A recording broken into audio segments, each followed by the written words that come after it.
आस्था परवर्ती खबर को त्रिपुरा रे नुआ सरकार गठन कला बीजेपी। मुख्यमंत्री भाव में शपथ नेले 48 वर्षीय विप्लव देव। जिष्णुदेव बर्मन हेले त्रिपुरार उपमुख्यमंत्री।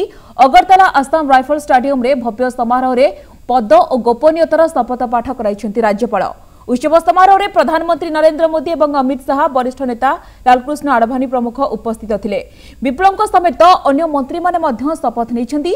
त्रिपुरा रे बीजेपी सरकार गठन करबा नै गत 6 तारिख रे राज्यपाल निकट रे दाबी जणाइथिला दल। आमी भारतेर सार्वभौमत्व और अखंडता रक्षा करिब। आमी त्रिपुरा राज्येर मुख्यमंत्री हिसाबे आमार कर्तव्य विश्वस्त भावे और विवेक परायणतार सहित सम्पन्न करिब एवं भारतीय संविधानेर अनुयायी भय अनुग्रह प्रति बा विद्वेष मुक्त थाकिया सर्वश्रेणी लोकेर प्रति